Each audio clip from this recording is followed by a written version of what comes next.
Hello, hello. This is the my artifact episode number 1922. आजची तारीख आहे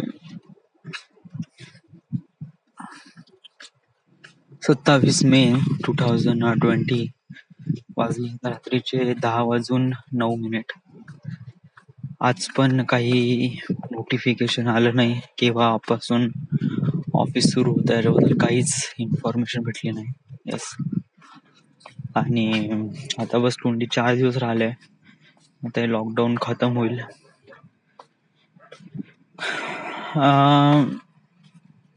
जसं जसं हे येऊन राहिलंय ना, ऍक्च्युली कोरोना जसं वाढत आहे ना, तशाप्रमाणे याच्याबद्दलचे प्रिव्हेन्शन आहे ना ते घेणं थोडं कमी झालंय. या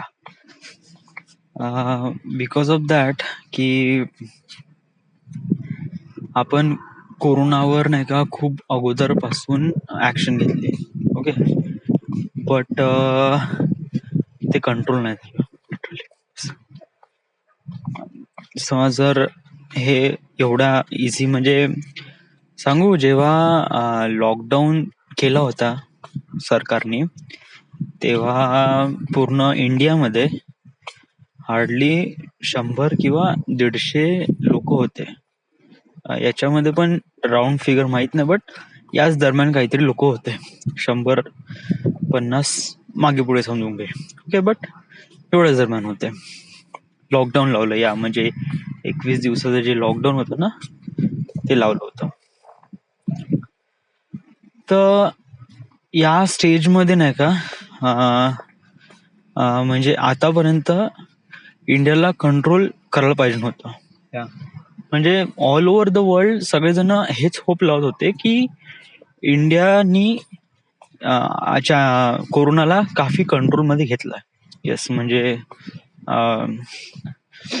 100-200 जेवढे काही कोरोना पेशंट्स आहे, तर समजा जर कंट्रोलमध्ये घेतलं असतं ना, असं नाही कंट्रोलमध्ये जरी घेतलं, बट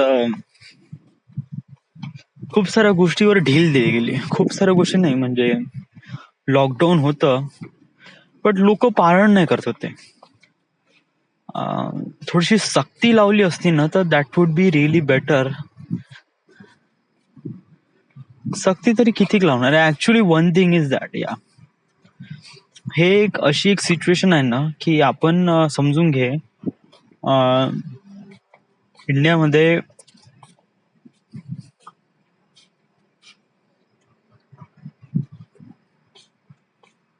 इंडियामध्ये काय आहे, second largest population in the world country आहे. ओके, चायनाची परिस्थिती ठीक आहे. ओके, म्हणजे कसं आहे की तिथे लोक अमीर आहे खूप सारे, अप्पर मिडल क्लास मध्ये येतात. गरीब जे लोक आहे ना ते बहुत कमी आहे. ओके, कमी आहे म्हणजे त्यांच्या जे 100% पॉप्युलेशन मध्ये 20% जे पॉप्युलेशन आहे ती गरीब आहे. बाकी 80% जे पॉप्युलेशन आहे ना ते सस्टेन करू शकतात. म्हणजे दिवसभराचं जेवण किंवा जे काही गोष्टी वगैरे जे बेसिक्स गरजा आहे ते प्रोव्हाइड करू शकतात. So those are people are 80%. आपल्याकडे हा रेशो बहुत वेगळा आहे. आपल्याकडे करीब 60s आहे. म्हणजे आपल्याकडे 60% लोक असे आहे जे आपल्या बेसिक गरजा पूर्ण करू शकते. बेसिक गरजा म्हणजे अन्न, वस्त्र, निवारा. ओके, 40% असे लोक आहेत जे ह्या प्रकारच्या गोष्टी हे नाही करू शकत, मेंटेन नाही करू शकत. Those are the 40%. Okay, so that is the really bad thing. गरिबी खूप आहे आपल्या इंडियामध्ये. दुसरी गोष्ट ही आहे की कोरोना हा एक व्हायरस आहे. ओके, आणि यांनी खूप साऱ्या गोष्टीसाठी, म्हणजे या व्हायरसनी आपल्याला खूप साऱ्या गोष्टी शिकायला पाहिजे. ओके, म्हणजे कशाप्रमाणे इंटरॅक्ट करायचा वगैरे वगैरे. One thing is that, okay, माझं म्हणण्याचा हा उद्देश आहे. चायनामध्ये कसं आहे की तिथे जे मनी कंट्रोल आहे ना आता मी असंही नाही म्हणू शकत यार, म्हणजे आपल्या इंडियामध्ये परिस्थिती काय झाली होती की आपल्या इंडियामध्ये नाही का स्थिती कंट्रोलमध्ये झाली असती. बट कसं आहे की जे रोज कमवणारे जे मजदूर आहे त्यांचा धंदा पूर्ण गेलाच ना. या म्हणजे लॉकडाऊन आहे तर कोणी बाहेर नाही निघून राहिलं, कोणी खर्च नाही करून राहिलं. सो इट वॉज लाईक सगळे शॉप सगळे बंद आहे.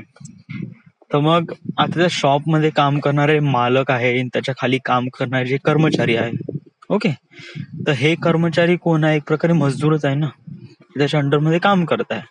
आता शॉपच बंद आहे तर घर मालक काय करेल किंवा जो मालिक आहे तो काय करेल, ठीक आहे मालिक बंद आहे तुम्ही चालले जावा घरी वगैरे किंवा सुट्टी घ्यावा. आता सुट्टी आहे तर मग ते घरी बसणार का, कारण ते तर रोज कमवतात रोज खातात. इट इज लाईक हे पण समजून घे, जे लोक आहे वर्कर जे कन्स्ट्रक्शन मध्ये काम करतात ते रोज कमवतात, ओके, पेरोल वर चालतात एव्हरी डे, तर त्यांचं पण नुकसान आहे ना. या म्हणजे ते एव्हरी करीब 200-300 रुपये कमवतात, 300-400 रुपये.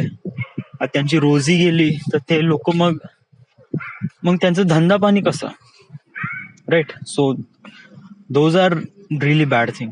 ओके, चायनामध्ये अशी परिस्थिती वगैरे आय डोंट नो यार, म्हणजे त्यांच्यामध्ये कशी परिस्थिती आहे, त्यांचं स्ट्रक्चर कसं आहे, तिथले लोक कसे काही मॅनेज करतात आय डोंट नो. बट चायनाने कसं आहे खूप कंट्रोलमध्ये घेतलं. ऍक्च्युली कसं आहे की आता त्यांनी जेवढे आकडे सांगितले आहे आय डोंट नो, आता त्यांनी जेवढे त्यांचे आकडे आहे, बट जेवढे त्यांचे ऑफिशियल आकडे आहे जे सांगितले आहे की 80,000 किंवा 90,000 जेवढे काही आकडे आहे, आणि आपल्या इंडियामध्ये करीब 1,40,000 पर्यंत गेलाय. तर फरक काय आहे, म्हणजे त्या लोकांनी कसं काय केलंय. वेल कसं आहे की जेव्हा कोरोना व्हायरस जेव्हा त्याचा बूम आला होता, तर कसं आहे की चायनाची पॉलिसी ही होती की वुहानला किंवा जो वुहान नंतर जो ह्युबे प्रॉव्हिन्स आहे, म्हणजे ह्युबे स्टेट्स आहे, ह्युबे नावाचा एक स्टेट, जसं महाराष्ट्र नावाचा एक स्टेट आहे तसं त्याचं नाव आहे ह्युबे, ओके. तर या स्टेटला कम्प्लिटली ब्लॉक केलं, म्हणजे या स्टेटवरून कोणत्याही व्यक्ती बाहेर येणार नाही, कोणत्याही व्यक्ती आतमध्ये जाणार नाही. It is completely strict. Yes. दुसरी गोष्ट काय आहे केली की लोकांना घरी दाबून ठेवलं जबरण परिस्थिती. म्हणजे कसं आहे की तुम्ही घराच्या बाहेर निघूच नका. म्हणजे आपल्यामध्ये तरी कसं आहे की लॉकडाऊन मध्ये होतं ना, तर तेव्हा नाही अशी परिस्थिती आहे की जे जरुरी वस्तू आहे ते वस्तूचे सामान ऍज अ याच्यात तुम्ही भेटू शकता. म्हणजे तुम्हाला जनरल स्टोअर मध्ये जाऊन तुम्हाला जे महत्वाच्या ज्या गोष्टी आहे ते तुम्ही विकत घेऊ शकता. या बट असं बाहेर फिरू नका तुम्ही, ओके. तर चायनाची ही पॉलिसी नव्हती. चायनानी कम्प्लिटली ब्लॉक केलं. चायनाचे सगळे शॉप्स बंद, कम्प्लिटली बंद, काहीच सुरू नाही राहणार. घरातून एक पण व्यक्ती बाहेर निघणार नाही, नो वन, कोणीच नाही. Yes, that is a really big हे ऍडव्हान्टेज. दुसरी गोष्ट ही आहे की आता समजा जर लोक बाहेर नाही निघून राहिले आहे तर ऑलमोस्ट त्यांना समजा जर खाण्यासाठी किंवा प्रत्येक गोष्टीसाठी पैसा तर लागतोच. येस, तर पैसा लागतो, किंवा समजा जर मला धान्याची गरज आहे तर कशाप्रमाणे या सगळ्या गोष्टी मॅनेज होईल, ओके. तर अशासाठी चायनाने काय केली,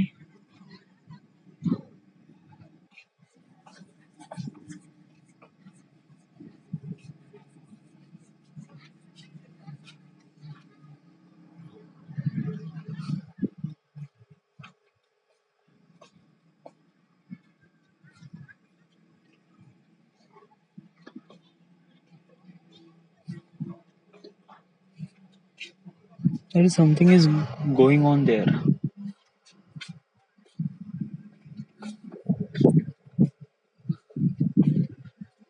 okay, don't be focus. Okay, नंतर काय, चायनाची काय पॉलिसी होती की त्यांनी कम्प्लिटली लॉकडाऊन प्रॉपर फॉलो केलं. या नो वन विल, कोणीच घराच्या बाहेर निघणार नाही. ओके.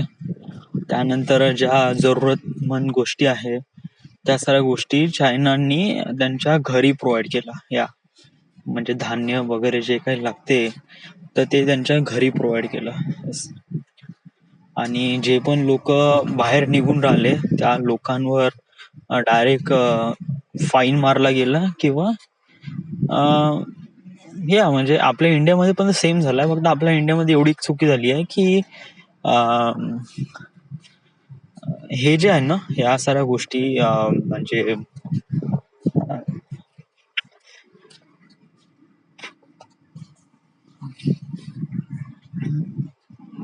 जे बाहेर निघण्याचं जे स्टेजेस आहे ना त्याला थोडी अनुमती दिली होती. म्हणजे तुम्ही बाहेर जाऊन तुम्ही सामान घेऊ शकता बा. जर इंडियाने इन्स्टेड ऑफ दोज जर असे काही डिलिव्हरी एजन्सीला कॉल करून असे काही ऑल ओव्हर द इंडियामध्ये सगळ्या लोकांना त्यांच्या घरी समथिंग धान्य वगैरे पोहोचवून देणं असं काही केलं असतं ना तर हे थोडं बेहतर झालं असतं. येस. पण असं पण म्हणता येत नाही या कारण आपल्या इंडियामध्ये नाही का अशा बहुत साऱ्या अशा काही गोष्टी झाल्या आहे म्हणजे कोरोना फैलवण्यासाठी. म्हणजे कसं आहे की लोकांना या गोष्टीबद्दल नाही का म्हणजे कसं आहे की आपल्या इंडियामध्ये नाही का पॉलिटिक्स खूप भयानक होते.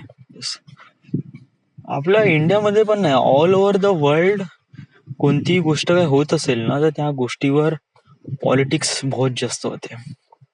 What is politics? याने काय होते की समजा जर आता घे जे आपली करंट गव्हर्नमेंट आहे बीजेपी आहे. ओके. त्यांचे लीडर आहे ते आहे आपले प्राईम मिनिस्टर. त्यांचं नाव आहे नरेंद्र मोदी. ओके. आणि पॉलिटिक्स बद्दल मी जात नाही पण थोडीशी डिटेल सांगून देतो. आता नरेंद्र मोदींनी लॉकडाऊन लावलं वगैरे वगैरे ऑल दिस थिंग गोष्टी वगैरे झाल्या. ओके. बट कसं आहे की याच्यावरून पण नाही का दुसरे काही हे असतात पॉलिटिशियन्स म्हणजे विरोधी पक्ष हे काय करतात की एक प्रकारे त्यांच्या विरोधात काम करतात. त्यामुळे त्यांनी जे काही स्टेप्स उठवले आहे त्यांच्या विरोधात ते असं म्हणतात की लॉकडाऊनची गरज नाही वगैरे वगैरे किंवा समथिंग लाईक दॅट.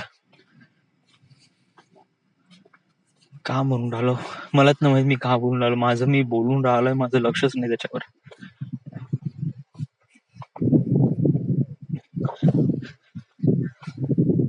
माझं पोट पण जास्त भरलं ऍक्च्युली.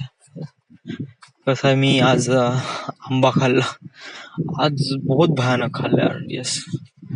म्हणजे कसं आज सकाळपासून नाही का आईनी ते नाही का इडली जे मिश्रण आहे ना तर इडलीच्या पात्रामध्ये न टाकता ते टाकलं एका ग्लासामध्ये. आईने एक रेसिपी बघितली होती की जे इडलीचं मिश्रण आहे ते एका ग्लासामध्ये टाकायचं. ओके. आणि ते मग ऍज इडली प्रमाणेच त्याला ते खायचं. म्हणजे इन द सेन्स त्याला फक्त शेप द्यायचा ऍज अ सिलेंड्रिकल शेप. तर तो जेव्हा शेप दिला आणि त्यानंतर ते बहुत जबरदस्त झालं. असं काही नाही. It was really good. या तर मी खूप खाल्लं ते. मी पहिले ते ऍक्च्युली ते एकच खाल्लं फर्स्ट ऑफ ऑल. एवढं मोठं होतं ते. भयानक मोठा गट्टा होता. एक प्रकारे ग्लास होतं ना ते. म्हणजे म्हणून घे की तो इडलीचा नाही का इडलीचं मिश्रण पूर्ण ते ग्लास भर होतं ना तर ते बहुत मोठं होतं. येस. तर ते तसे मी सकाळी 2 खाल्ले. ओके. त्यानंतर मीटिंग झाल्यानंतर 1 खाल्लं. ओके. आणि त्यानंतर संध्याकाळी पुन्हा 1 खाल्लं. ओके. त्यानंतर मग मी ग्राउंड मध्ये गेलो. मग तिथे आंबे खाल्ले आणि आंबे खाल्ले तिथे भुईमुग पण खाल्ले. ओके. त्यानंतर घरी आलो आणि त्यानंतर आता 3 पोळ्या खाल्ल्या. So I was like daily पोट असं एकदम भरभरून आलं. माझा वर्कआउट सुरू आहे ऍक्च्युली. म्हणजे मी कसं आहे की ग्राउंडवर जातो आणि मस्त धावतो. मी भात खाणं कमी केलंय. येस, त्यामुळे कसं आहे मला वाटतंय की माझ्या पर्सनॅलिटीमध्ये सॉरी माझ्या हेल्थमध्ये इम्प्रूव्हमेंट झालाय. सो आय कॅन म्हणजे मी चांगल्याने थोडंसं धावतो. हा थोडासा त्रास येते म्हणा, बट या आय कॅन डू दॅट. आज ऍक्च्युली मी हे नाही केलं, पुशअप्स पण नाही मारले, नाही उड्या मारला.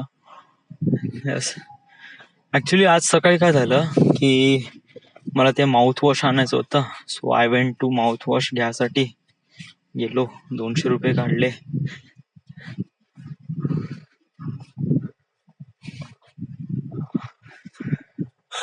सो आतापर्यंत एवढंच, फारसं तर काय आहे नाही. Is it? This is the end. This is the my artifact episode number. Well, मला एक गोष्ट सांगायची आहे. मी तुला केव्हापासून माहित पडलं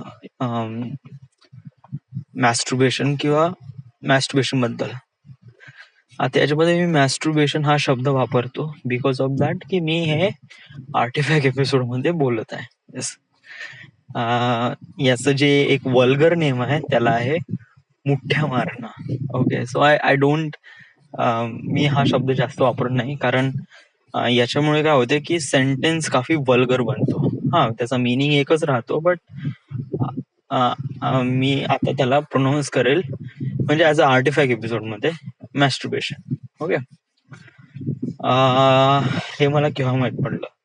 yes, I don't no, but मला असं वाटते का मी तेव्हा शायद 8th स्टँडर्ड मध्ये होतो शायद. या 8th स्टँडर्ड मध्ये, तेव्हापासून या साऱ्या गोष्टी माहीत झालं. या तेव्हा मला माहित नव्हतं what is a masturbation. Yes, usually कसं आहे की समज जर आपण आपला जो पेनिस आहे तो समज जर हलवला तर it does feels really great. या तर मी हे गोष्ट खूपदा करत होतो. या स्टार्टिंगला मला याच्याबद्दल काही माहित नव्हतं, सो मी करीब ऑन डे 2 वेळा करायचो. दुसरी गोष्ट ही झाली की हे जे मॅस्टुर्बेशन आहे ना, हे माझ्या लाईफ मध्ये कधीच थांबलं नाही यार. म्हणजे टिल देन, तेव्हापासून ते आजपर्यंत. येस, म्हणजे विचार कर की किती वर्ष. 8th स्टँडर्ड म्हणजे इट वॉज लाईक 2007 आणि आता सुरू आहे 2020, म्हणजे वॉज लाईक 13 वर्ष. तर मी म्हणतो यस, तर तू काय एव्हरीडे करायचं नाही, एव्हरीडे की नाही. येस, नंतर थोडस हे झालं, म्हणजे थोडं बहुत माहीत पडलं, तर हळूहळू कसं झालं, 2 किंवा 3 दिवसानंतर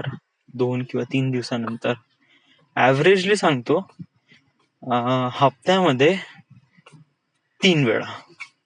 ओके, ऍव्हरेजली. यस, म्हणजे आतापर्यंत समज जर 13 वर्ष झाले तर 13 वर्षामध्ये किती हप्ते येतात, तर तेवढ्या हप्त्यामध्ये फक्त 3 वेळा. Okay, so it was like, तू मॅथ करून घे, तर तेवढा टाइम्स माझं झालाय. काही हे ऍव्हरेज सांगत आहे. ओके, काही वेळेस तर मी खूप कंट्रोल मध्ये ठेवलं तर 15 ते 20 दिवस वगैरे. ओके,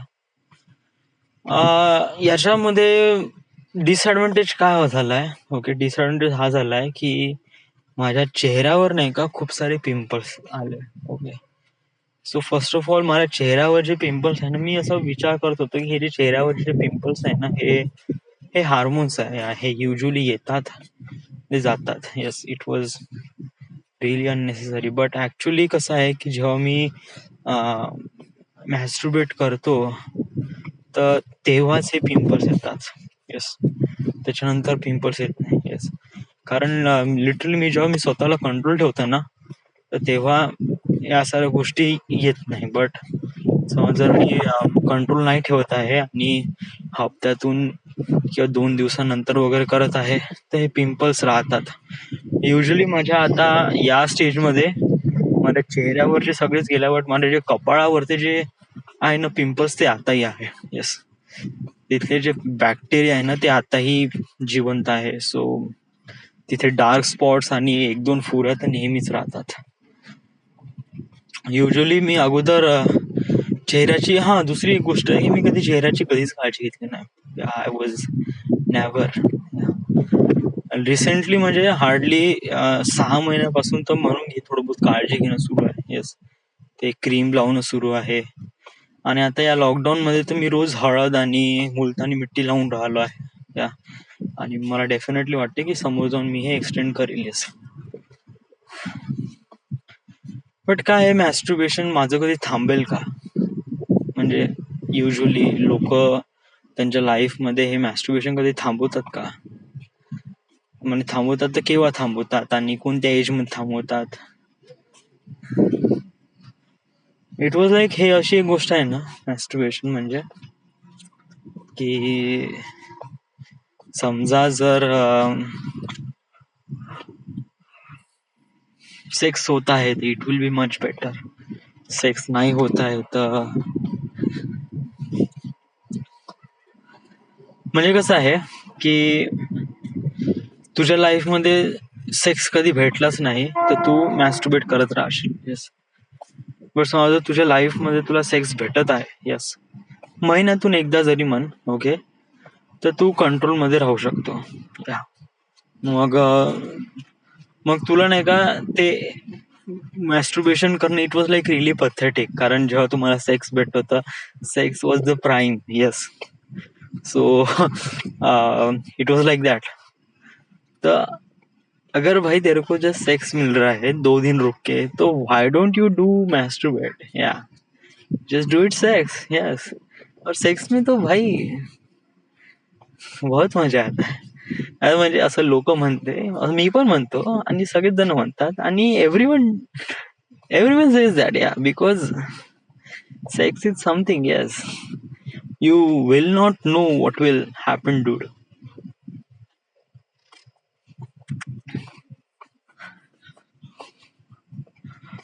अजून एक गोष्ट माहित पडली. येस, जेव्हा म्हणजे कसं की कधी कधी नाही का मॅस्टरबेट मारून देतो जेव्हा मला गरज पण नसते. अगोदर मी नाही का मॅस्टरबेशन याच्यासाठी मारत होतो की मला झोप लागायला पाहिजे म्हणून. अगोदर मला झोपच नाही लागायची, so I do masturbate. Yes, but आता मला झोप लागते. जस्ट मी अंग टाकलं की I went to sleep. Yes, but कधी कधी असं रिअलाइज होते की मी असं की जबरदस्तीने करून राहिलो ह्या सगळ्या गोष्टी.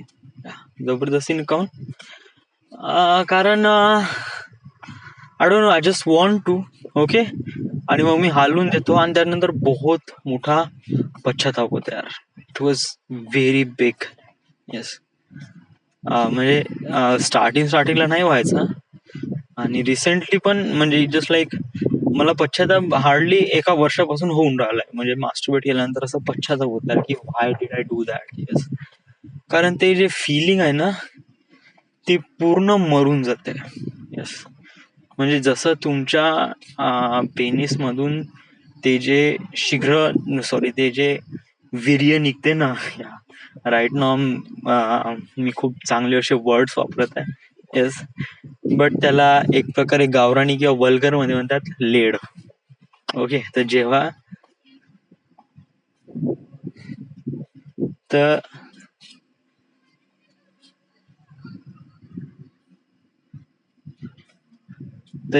तुमच्या समथिंग इज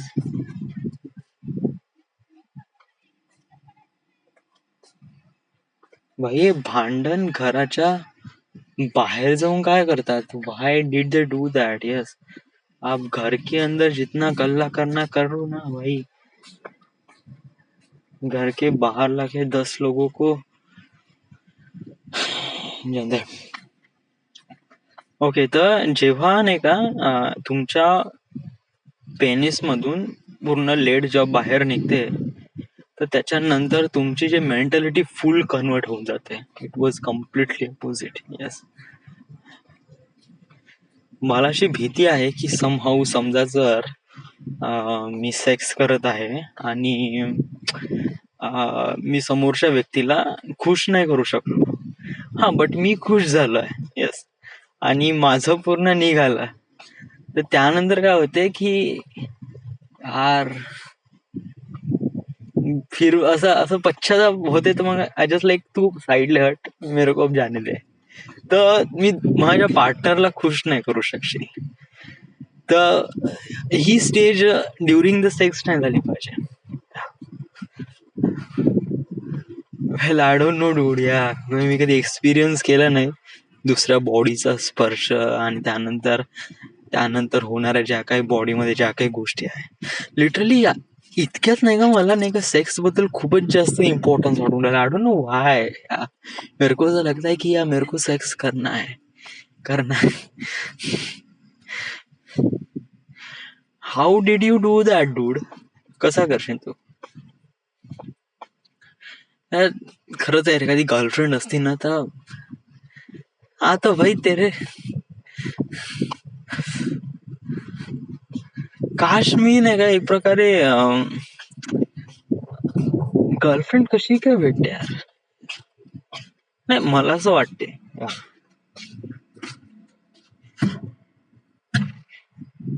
वाटते, की समहाऊ समजा जर मी आर्ट्स कॉलेजमध्ये वगैरे असतो, आर्ट्स कॉलेजमध्ये खूप मुली असतात, it was really great. But instead of arts college, okay, समजा जर मी इंजिनिअरिंग कॉलेज कम्प्युटरमध्ये जरी असतो ना, कम्प्युटर डिपार्टमेंटमध्ये पण मुली असतात बहुत साऱ्या. तर समहाऊ माझी ना कोणती कम्प्युटर नाही, आय टी, या आय लव्ह आय टी. समजा जर मी आय टी डिपार्टमेंटमध्ये, इव्हन समजा जर मी TCS मध्ये जरी असतो ना, कोडिंगचं काम करत असतो ना, डूड, डेफिनेटली माझी गर्लफ्रेंड असते यार. तुझ्या लाईफ मध्ये असे काही मोमेंट्स आहे ना जेणेकरून एकदम चेंज झालंय, एकदम तिथून एका स्टेप पासून किंवा असे काही ऍक्शन पासून, असे काही मोमेंट आहे का तुझ्या लाईफ मध्ये? म्हणजे असं समज जर हे तू स्टेप घेतली नसती ना, तर माइट बी आज लाईफ समथिंग काही ना काही डिफरंट असते. असं काही मोमेंट आहे का? Let me think.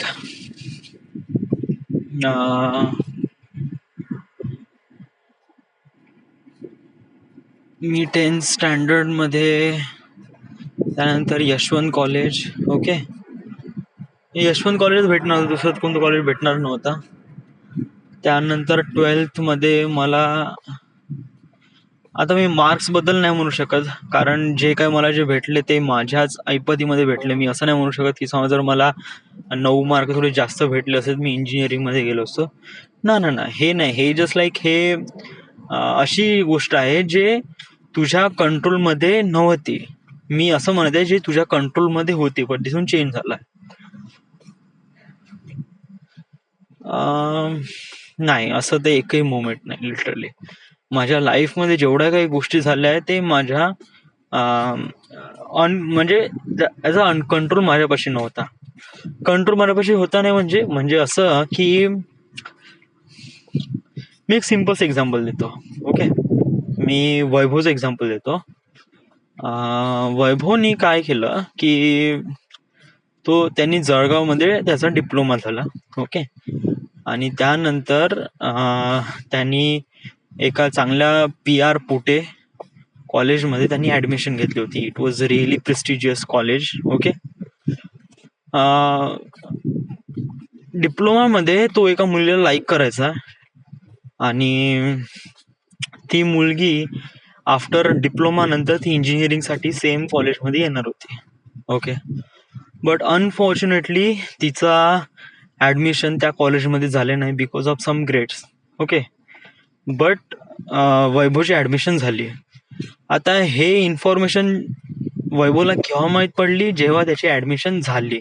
ओके, म्हणजे जेव्हा त्याची ऍडमिशन त्या कॉलेजमध्ये कन्फर्म झाली त्याच्या 15 दिवसानंतर त्याला माहीत पडलं, 15 किंवा एका हप्त्या किंवा 15 ओके वॉटेवर सम डेज नंतर माहीत पडलं की अं, त्याची जी गर्लफ्रेंड आहे तिची ऍडमिशन त्या कॉलेजमध्ये नाही झाली. ओके. तर तर मग कसं वैभवनी काय केलं की तो एक प्रकारे खूप आशिक होता त्या मुलीसाठी. तर ती मुलगी तर ऑलरेडी तिच्या होमटाऊन वर गेली. आता आठवण तिचं होमटाऊन काय यास. ते कॉलेज बहुत जबरदस्त होता. या समजा जर वैभव त्या कॉलेजमध्ये असताना लिटरली तर आज त्याची लाईफ दुसरीच काहीतरी असते. येस. बट तो त्या कॉलेजमधून सोडून आला. वाय? बिकॉज ऑफ दॅट की त्याचं मन नव्हतं. दुसरी गोष्ट त्याची गर्लफ्रेंड नव्हती म्हणून मन नव्हतं. या आणि तिसरी म्हणजे कसं आहे की मेसमध्ये जेवढं काय भेटत होतं ते काफी चांगलं नव्हतं. या बट हे काही रिझन नाही.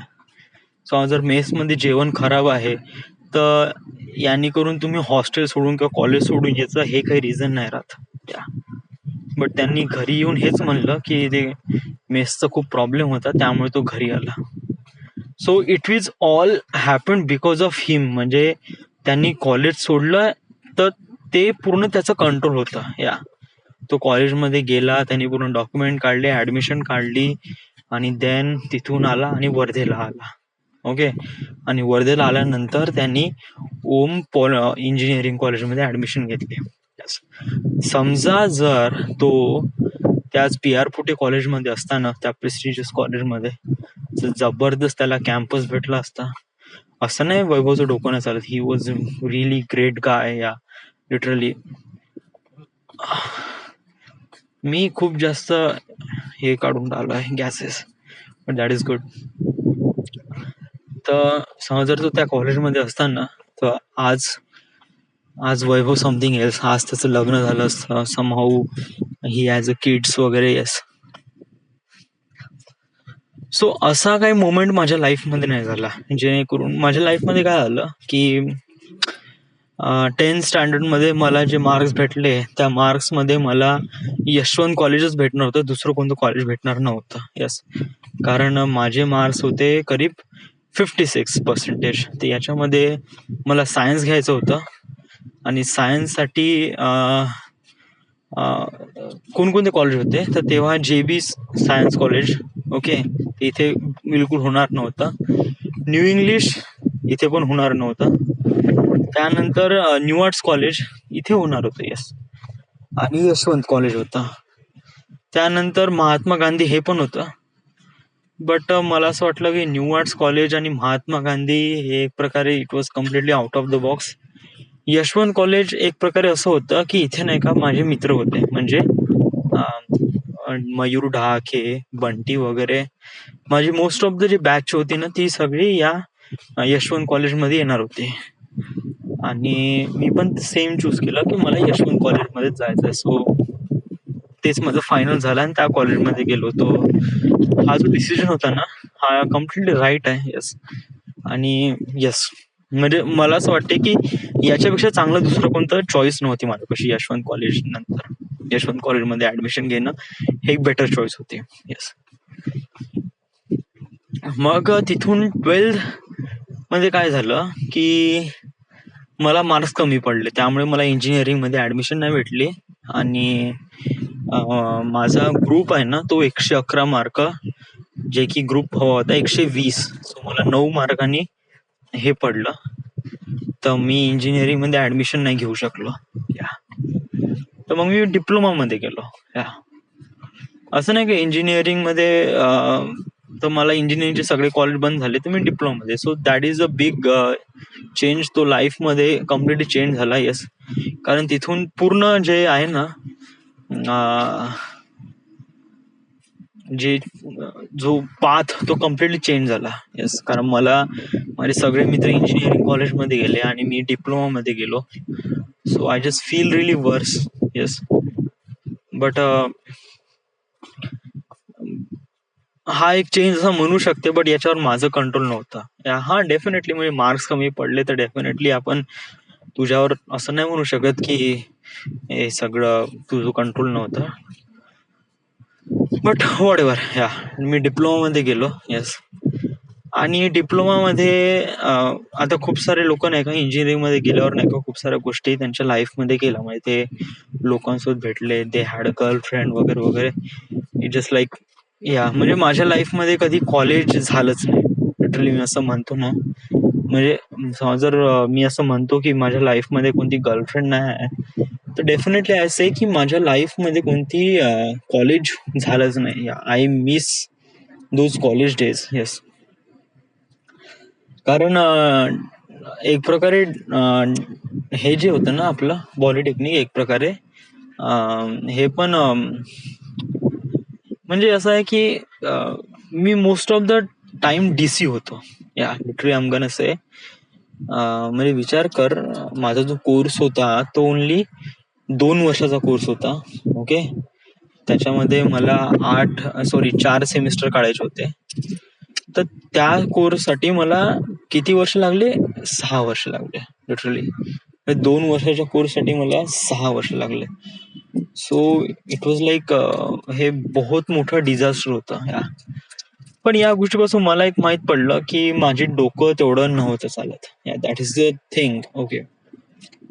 आता आढळून चालते का नाही कधी, म्हणजे टेस्ट नाही, बट मला आता कसं खूप सारं ज्ञान घेऊशा वाटते. बट अगोदर नाही का माझं डोकं वॉज समथिंग एल्स. येस. माझं पढाईमध्ये मन होतं रे, बट मी त्याला प्रॉपरली एक्झिक्यूट नाही करू शकत होतो. म्हणजे माझ्या पढाईला मी कशाप्रमाणे पेपरवर लिहू, किंवा जर लिहते जरी होतो ना तरी आय डोंट नो आता याच्या मागे रिझन काय, बट इट वॉज लाईक पढाई में मी तेवढं चांगला नव्हतो. बट एक गोष्ट रिअलाइज केली यार की मी इंजिनिअरिंग मध्ये समजा जर गेलो असतो ना, तर माझी इंजिनिअरिंग वॉज लाईक 6 वर्ष नाही, करीब मी असं म्हणतो की मला करीब 8 वर्ष लागले असते. म्हणजे समजा 4 वर्षाचा कोर्स मला 8 वर्ष लागले असते definitely. Yes. Because of that की माझं डिप्लोमा मध्येच एवढं हे होतं, तर आय वुड से की येस. समजा जर मी 12th स्टँडर्ड मध्ये म्हणजे 2011 मध्ये समजा जर मी इंजिनिअरिंग कॉलेजमध्ये ऍडमिशन घेतली असती, कोणत्या, तर मी सांगू केव्हा पासआउट झालो असतो. इट वॉज लाईक 2011 ते समजा जर 8 वर्ष काउंट केले तर 2019 म्हणजे मागच्या वर्षी. ह्या लिटरली समजा जर थोडं जास्त म्हणत असेल तर 2018 साली किंवा 2018 साली तरी झालं असतं. येस. आणि मग त्याच्यानंतर मग काय की जसे आता जे मुलं करून राहिले आहे की सगळेजण एक प्रकारे गव्हर्नमेंटची प्रिपरेशन, तर मी त्याच्या मागे लागलो असतो. येस. बट जे की माझा डिप्लोमा होता आणि मला करीब 6 वर्ष लागले, ते इन्स्टेड ऑफ दॅट मी असं म्हणतो माझ्यासाठी एक चांगलं झालं. या आणि मला रिअलाइज झालं की मी या गोष्टीसाठी नाही बनलोय, या पढाईसाठी वगैरे वगैरे, आणि याच्यामध्ये टाइम जास्त बर्बाद करून आपण आपल्या लाईफला एक प्रकारे खूप वाईट वळण देऊन राहिलोय. येस. सो माझा पहिलेपासून हाच उद्देश होता ना की मला एक प्रकारे फिल्म इंडस्ट्रीमध्ये जायचं आहे, मला इथेच काम करायचं आहे वगैरे वगैरे. तर हे माझ्यापासून पहिल्यापासून फोकसमध्ये होतं आणि मला याच ठिकाणी जायचं होतं. सो आणि त्यानंतर मग मी खूपदा प्रयत्न पण केले मुंबईला जाण्याचा, बट देन आय रिअलाइज की नाही, हे कुछ गलत हो रहा है. ओके. आपण प्रॉपर वेनी जाऊ, कारण मी असं ठरवलं होतं की जस्ट लाईक घर सोडून चालला जाऊ वगैरे वगैरे. बट देन आय रिअलाइज की साला मी माझ्या स्वप्नासाठी मी माझ्या आई वडिलांना का त्रास देऊ. या एक चांगला वे आहे, आणि चांगला वे म्हणजे कोणता आहे की आपण थोडस पहिले जेवढं काही थोडं पैसा कमवून घेऊ. ओके. एक पहिले बॅकअप बनवून घेऊ की समजा जर समहाऊ त्या फिल्म मध्ये असं काही झालं नाही तू ठरवत आहे, तर माइट बी तुझ्यापाशी एक बॅकअप राहील जेणेकरून तुझी लाईफला सेटल करू शकशील. Literally one thing is that की जेव्हा माझा डिप्लोमाचा लास्ट इयर होता ना, तर तेव्हा नाही का मी विचार केला होता की समजा जर माझा या सेमिस्टरमध्ये निघत नसेल, म्हणजे 2016 मध्ये समजा जर माझा कोणते सब्जेक्ट निघत नसेल ना, तर मी गळफास लावून दिली लिटरली. म्हणजे माझा या स्टेजवर मेंटॅलिटी गेली होती.